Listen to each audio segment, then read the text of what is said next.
Okay, hi all. Today we're going to be discussing Chapter 7 from our textbook, and we're going to be looking at how does the American Revolution play out, and then what is the impact of that, so that next week we can start looking ahead towards um, sort of establishing the new Constitution and all those things, right?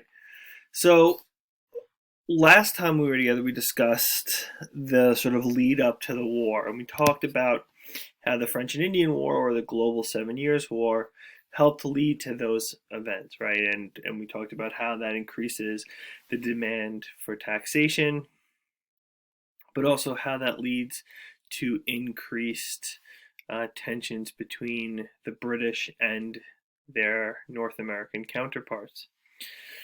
We got up basically until 1774 on the eve of the American Revolution.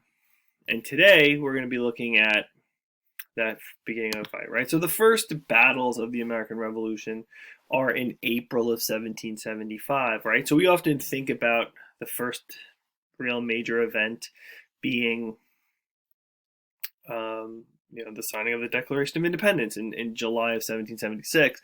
However, that's not the case, right? The first major events happen in April of the year previous. Now, when they meet, when those events happen at the end of April, what you have starting to, so the first events, right, are Lexington and Concord, where a small batch of British soldiers are trying to take away the munitions and the guns that the colonists have begun to store out in Concord, Massachusetts. But however, what ultimately winds up happening is obviously they are stopped by these the British are stopped by the American soldiers. The Continental Congress we know had met in 1774, but a Continental Congress now gets reestablished in 1775, and the purpose of this Congress is to once again trying to work between the North Americans and the British and come to some sort of agreement that we're not going to be continuing to go to war. We obviously know that doesn't happen. However, there is a growing militia, and George Washington is ultimately declared the commander in chief of that militia. Moving forward, there are more and more battles that begin to emerge, whether that's Fort Ticonderoga in May, or whether that's Bunker Hill in June. However, these fights keep on happening, and we ultimately wind up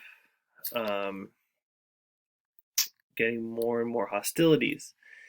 And all of this time, there's sort of growing factions, right? There's the North Americans who are obviously there are people within North America who are loyalists, people who are continuing to sort of be loyal to the crown and want to secure peace with the crown, the British.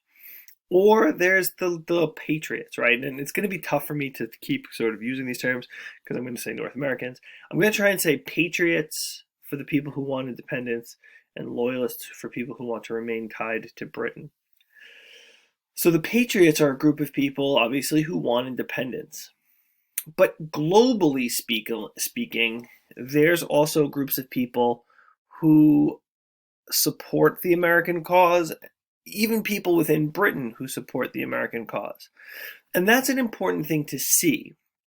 We're going to talk about this in a few minutes when we look at the documents that I'm going to show you.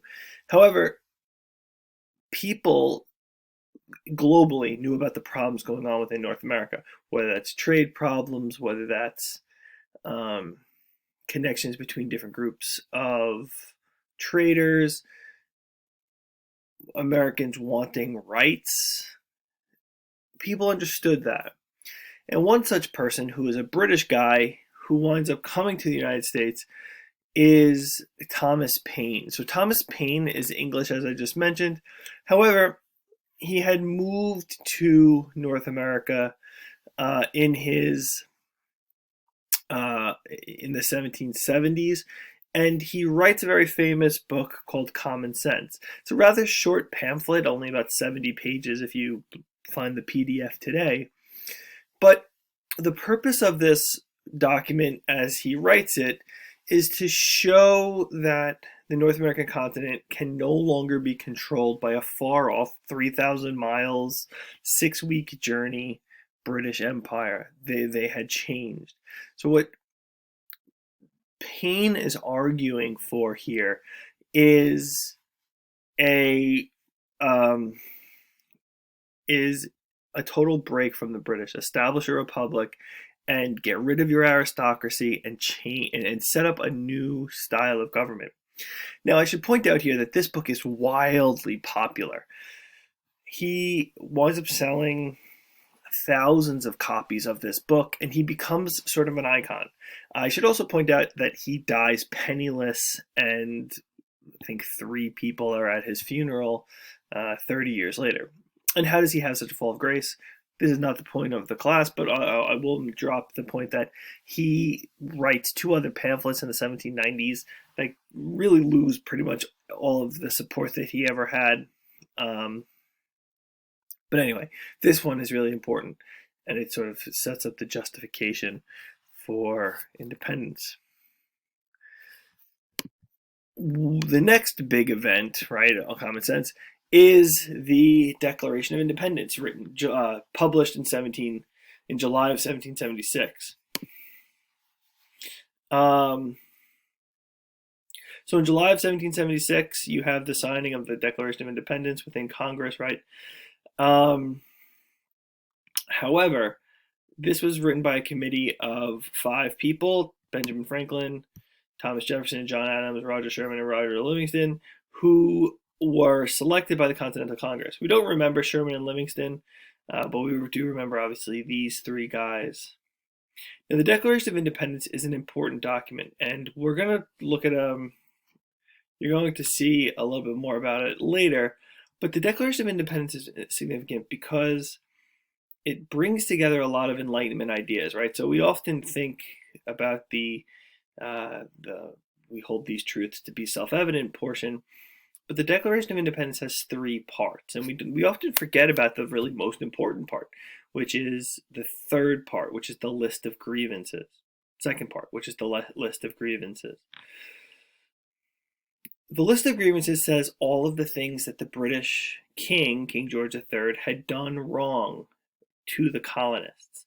So it's important to notice that the colonists Jefferson is giving sort of this preamble, though we hold these truths to be self-evident. Well, in the course of human events, we hold these truths to be self-evident part. But then he says, these are the things that he's done wrong, and this is why we need to separate ourselves. Now, there's a lot of inconsistencies here, right? All men are created equal, but we still hold slaves. Women don't have the right to vote. So when we say these things, we also have to know sort of context.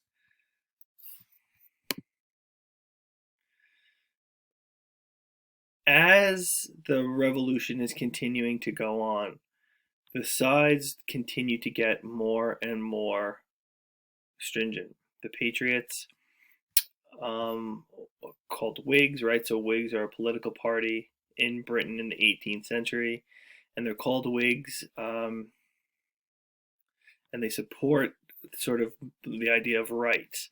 They support protections of individuals, protection of property, anti-aristocracy in a lot of ways, formal education, while the Tories or the Loyalists don't. They are typically the wealthier people. Many of them are Anglican. Now, why would the wealthy folks support this? The reason, because the wealthy people have made their money through the support of the crown and through access to trade, so that's why. I'm going to skip that slide, but let's sort of get to the ultimate end of the American Revolution. So by the end of 1781, America, the war has turned into the side of the colonists, the Patriots. And ultimately, at the Battle of Yorktown in October 1781, the British major troop under the leadership of General Cornwallis is forced to surrender. I should also point out that there's still another force up north here in New York City and Northeast. However, the major force under Cornwallis is forced to surrender. And when that happens, this kicks off, obviously, the peace treaty signing and the negotiations that will go into that.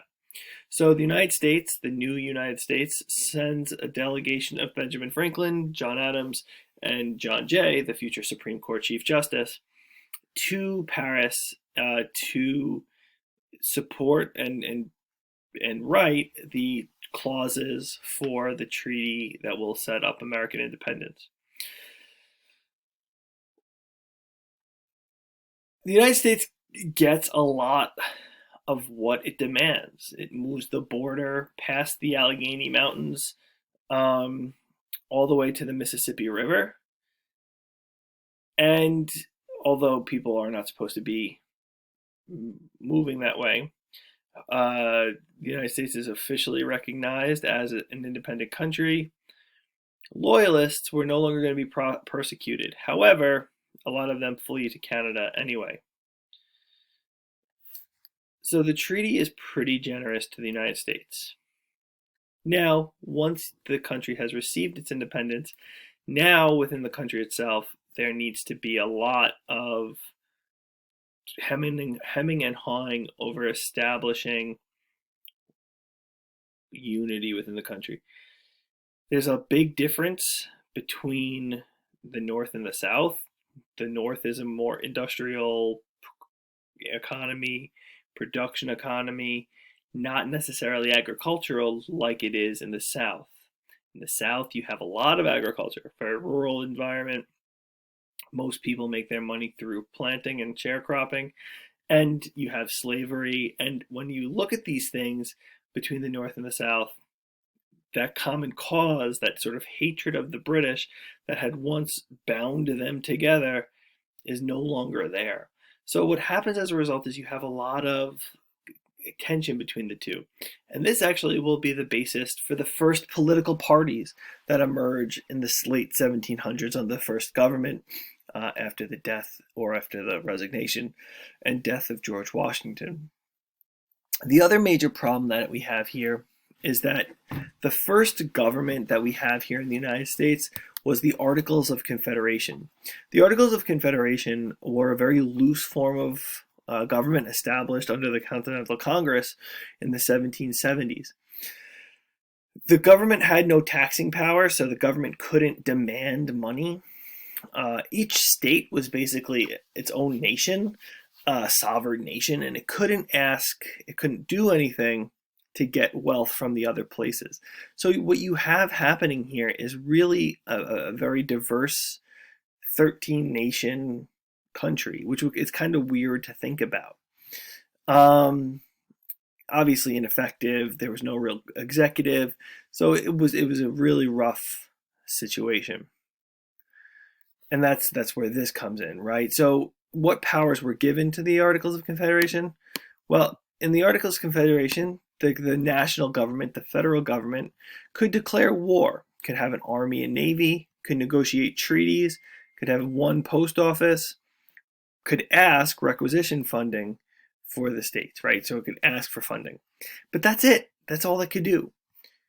It could not levy taxes. It could not stop states from printing money. Couldn't regulate trade. There was no executive branch, no judiciary. So what you have here is a very weak government that really can't do anything. It can't do things between the states. It can do things outside to sort of keep the country protected, but it can't do anything within the 13. So it's really a tough situation. The other issue here is that you have 13 representatives, essentially, that are there to vote. And again, massive diversity. Delaware, the tiniest state, has the same power as Virginia, the largest. So it was a really lopsided system. Ultimately, what's going to happen is this is going to need to be replaced.